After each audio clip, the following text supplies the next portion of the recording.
Hi there, welcome to episode 117 of the Art of Business English. Andrew Ambrosi is here for another episode, and this week I've got some more expressions and vocabulary for you. We'll be looking at 15 collocations with the verb take, and these ones I've specially selected because they're quite business focused, so you can pop them in to your next business meeting or into your next email or your next English conversation or English interaction when you have to speak English with one of your colleagues. And you know, they're commonly used by native speakers. So using these will make you sound much more native and add to your fluency. As always, what I'm going to do is I'm going to give you the verb or the collocation, and then I'll give you the definition of the collocation, and finally I'm going to give you some contextual sample sentences. And if you do speak Spanish, I'm going to pop in the Spanish definition for you today, just to help out my fellow Spanish speaking friends. Okay then, let's dive in and check out 15 of these collocations. Okay, the first one on my list is take on, and take on has a couple of meanings to it. The one I'm using here today is to confront. So you can confront someone, you can take them on, means like to challenge them. But you can also take on staff, which means to hire people. But in today's collocation, we'll be using the example to take on someone, like to confront them or to challenge them. The next one is to take someone up on an offer. And this basically means that you accept an offer or you accept something that they propose to you. And that's very common. So especially, if you are in a negotiation, you'd probably want to accept or take someone up on their offer. Okay? All right, take down. Now this is very common and really useful one to use. We can take something down literally, so we can take down that painting off the wall, meaning removing it.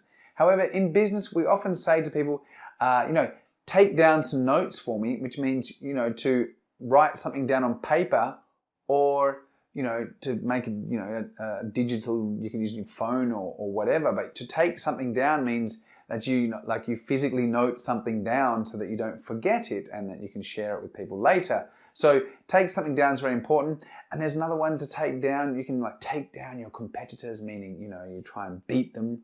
But today I'm just going to be focusing on take down as taking notes. All right, the next one is to take into account or to take into consideration. Now, when we take something into account or take something into consideration, it means we think about it before we make a decision. So, I'm going to take that into consideration before I decide to do something. So, if you take into account or take into consideration, really means that you think about the options before you go any further. And the next one on my list is to take one's time to do something.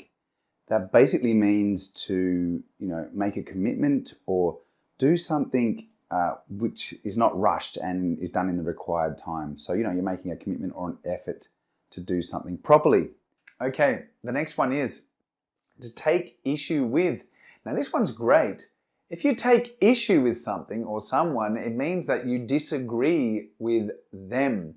So I encourage you to use that one. If you're not, if you can say to someone, I take issue with your last statement or your last comment because I don't believe it to be true. Okay, so that's how you can take issue with something. All right, and you can obviously take a decision. So decision collocates with both take and make. Today we're using take. So take a decision means to act, you decide to do something. Okay, that's a great one as well. Another one is to take a look at. Now, to take a look at basically means to investigate or to casually look or review something. So, you can tell someone in passing, could you take a look at that report for me when you get a chance? Or I'm going to take a really good look at this, meaning I'm going to investigate or really look at it. Okay, looking at the next one, which is take leave. Now, this means that you leave, okay? So if you're taking stress leave or you're taking maternity leave, you would be leaving work based on the fact that you have a health issue or you are having a baby. So take time off work basically for personal reasons. That is leave. Okay, next one is take a rain check. And this is quite American. We don't really use it much in British English, but the Americans love it. To take a rain check on something means you just postpone it or you delay it. So quite simple there. If you want to decide to take a rain check, it means, I'm sorry, I can't do something until maybe later. Okay.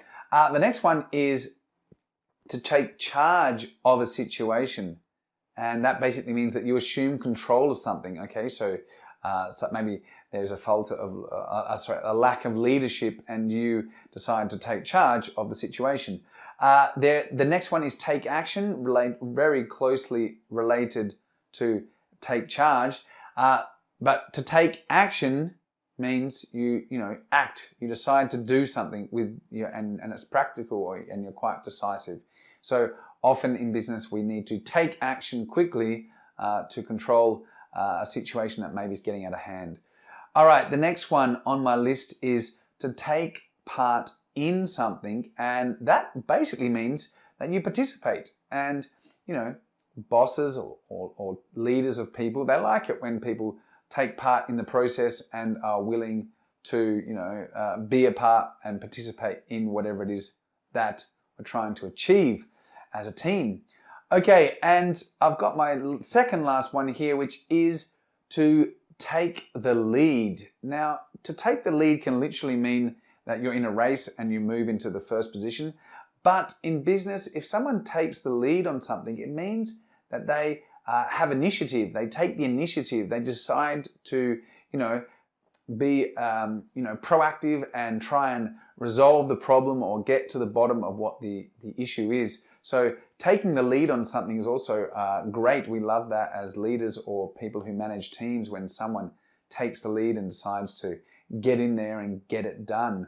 Okay, the last one on my list today is take responsibility for. Really important. We don't like people who blame. We don't like people who pass the buck. To pass the buck means you don't take responsibility. You give it to someone else. But if you take responsibility for something, you accept that it's your fault, or you accept the blame, or you accept some of the blame. And once you do that, you can move forward and try and resolve the issue at hand. Okay, so that's the end of this part of the episode. Now in the next part, I'm going to show you some sample sentences, and I'm going to give you the Spanish at the same time as well. So let's dive into that. Okay, let's look then at the example sentences here for 15 business collocations with take. So the first one, as I said, was take on. So he took on management to improve conditions for workers. Okay, and that means enfrentarse. Next one is to take someone up on. I would like to take you up on your offer. Let's arrange a meeting to discuss the details. And that basically means aceptar in Spanish.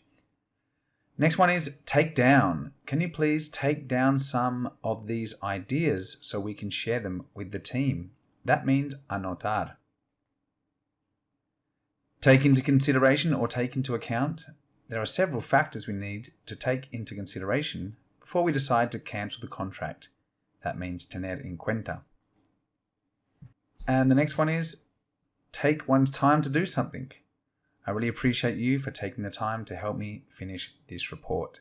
And that means dedicar tiempo a. Okay, the next one is take issue with. And that means I'm sorry, but I take issue with your last statement. This is not actually what happened. And that basically means no estar de acuerdo con.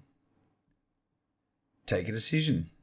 Now that we have all of the facts, it is time to take a decision. All in favor?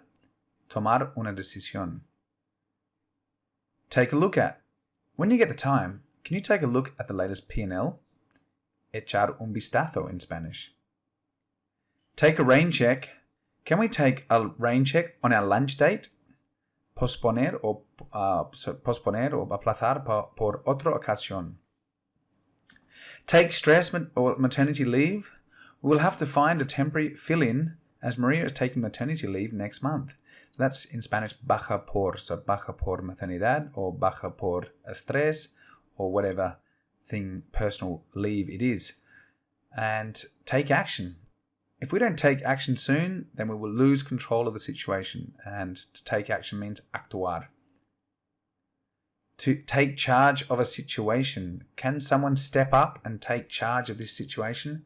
Remember, step up means that you present yourself ready to act. So tomar el control de. Take the lead. That is one thing I admire about Jane. She always takes the lead on any problems that need solving. And that means to tomar la iniciativa. And take part in something. I would like at least one member from each department to take part in organizing the event. And that is tomar parte in. And the last one is to take responsibility for. Unless we take responsibility for the poor sales results, we will never reach our sales targets. And that is asumir la culpa. So there you are, my friends. You have the 15 expressions there. So that's the end. That brings us to the end of the episode. Well, there you go. That is my list of 15 collocations for business with the verb take in them. Now, I hope you found those useful. If you have, why not comment below, add any of yours to the list that maybe you think I should have added to this episode. If there are any questions or if there's something not clear about one of those collocations, by all means, just drop me a question on the website or down below if you're watching this on YouTube. Now, if you do want to improve your collocations and your business expressions and your business vocabulary, then check out my ebook, which is entitled 500 Business English Collocations for Everyday Use. It's pretty amazing. It's got 500 collocations. They're divided into different sections, so according to the verb. And then I've also recorded all of the pronunciation for you. So you'll not only get a professionally designed ebook, you'll also get a download with all the MP3 files so that you can practice your pronunciation. Well, my friends, that is all for me this week. I am in week 6 of confinement, and I must admit I'm starting to go a little crazy. I think 5 weeks was my limit. 6 is a little bit too much. I'm going to have to change my outlook and change my chip because I need to do a little reset. So it's been a pleasure having you guys with me. I hope you enjoyed the webinar replay last week. And of course, if you do have any questions or if you would like me to prepare any material or any lessons for you, let me know. I've got time and I'm here doing it. So as always, it's been a pleasure. I hope you're safe, hope you're well, and stay tuned for the next episode of The Art of Business English next week. Take care. Bye for now.